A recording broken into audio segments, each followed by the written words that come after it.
नमस्कार, मराठवाडा न्यूज 11 मध्ये आपले मनपूर्वक स्वागत। वडीगोद्री येथे प्राध्यापक लक्ष्मण हाके व नवनाथ वाघमारे यांचे उपोषण सुरू।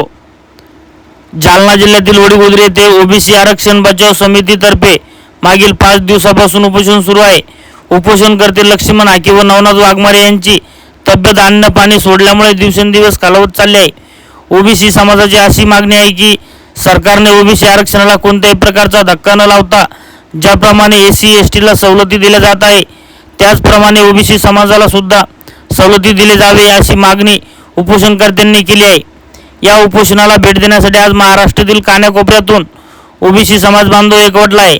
आज सकाळी पालकमंत्री अतुल सावे व रोजगार हमी योजना मंत्री संदीपान भुमरे यांनी भेट दिली। प्राध्यापक लक्ष्मण हाके व नवनाथ वाघमारे यांना उपोषण मागे घेण्याची विनंती केली, पण लक्ष्मण हाके व नवनाथ वाघमारे व इतर काही उपोषणकर्त्यांनी लेखी स्वरूपात शासनाकडून मागण्या मान्य झाल्याशिवाय उपोषण मागे घेणार नसल्याचे सांगण्यात येत। राज्यातील ओबीसी समाजाच्या एकंदरीत न्याय हक्कासाठी राज्याचे ओबीसीचे नेते प्राध्यापक लक्ष्मण हाके आणि श्री नवनाथजी वाघमारे हे या ठिकाणी उपोषणाला बसलेले आहेत। ओबीसी समाजाच्या आरक्षणामध्ये कुणाचंही अतिक्रमण होऊ नये आणि शिंदे सरकारने जे साधारणपणे आश्वासन दिलं आहे की सगळे सोयऱ्यांचा अध्यादेश आम्ही काढू, तो अध्यादेश निघाला तर ओबीसीमधल्या सामान्यातल्या सामान्य घटकावर हा होणारा अन्याय आहे। त्यामुळे या राज्यातील ओबीसी समाज मोठ्या प्रमाणात जागृत झालेला आहे। मी भारतीय जनता पार्टी ओबीसी मोर्चाचा राज्याचा अध्यक्ष म्हणून आज आम्ही सर्व पदाधिकाऱ्यांसह प्राध्यापक लक्ष्मण हाके सरांना आणि नवनाथजींना भेटायला या ठिकाणी आलो।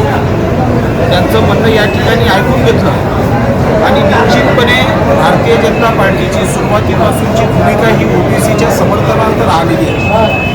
आमचे नेते आदरणीय देवेंद्रजी फडणवीस, आदरणीय प्रदेशाध्यक्ष बावनकुळे साहेब यांनी वारंवार अशी घोषणा केली आहे की ओबीसीच्या आरक्षणाला कुठेही धक्का लागणार नाही आणि ओबीसीची न्यायच आम्ही करू आणि निश्चितपणे आम्हाला आमच्या नेतृत्वावर विश्वास आहे। आज ज्या काही भावना प्राध्यापक हाके सरांच्या आणि नवनाथ वाघमारेंच्या होत्या, या भावना निश्चितपणे पक्ष संघटनेच्या माध्यमातून आम्ही येत्या 2 दिवसामध्ये ओबीसी मोर्चा म्हणून माननीय उपमुख्यमंत्री देवेंद्रजी फडणवीस यांच्यापर्यंत पोहोचवणार आहोत आणि निश्चितपणे देवेंद्रजी फडणवीस हे आपल्या ओबीसी समाजाचे पाठीराखे आहे, आपले बावनकुळे साहेब पाठीराखे आहे आणि यांच्या नेतृत्वामध्ये निश्चितपणे आगामी काळामध्ये ओबीसी समाजाची न्याय होईल।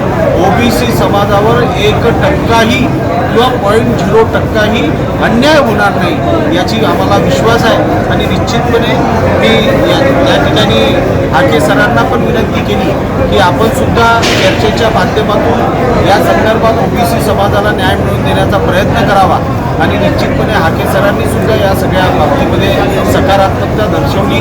उद्या त्यांचं एक शिष्टमंडळ मुंबईला जाऊन माननीय मुख्यमंत्री उपमुख्यमंत्र्यांशी चर्चा करणार आहे आणि आम्ही सकारात्मक भावाने सांगतो की येणाऱ्या काळामध्ये याबद्दल तोडगा निघेल आणि या राज्यामध्ये सामाजिक सलोख्याचं वातावरण निर्माण होईल एवढा या ठिकाणी विश्वास आहे। तुमचं शुभ नाम? संजय गाते, ओबीसी मोर्चा प्रदेशाध्यक्ष।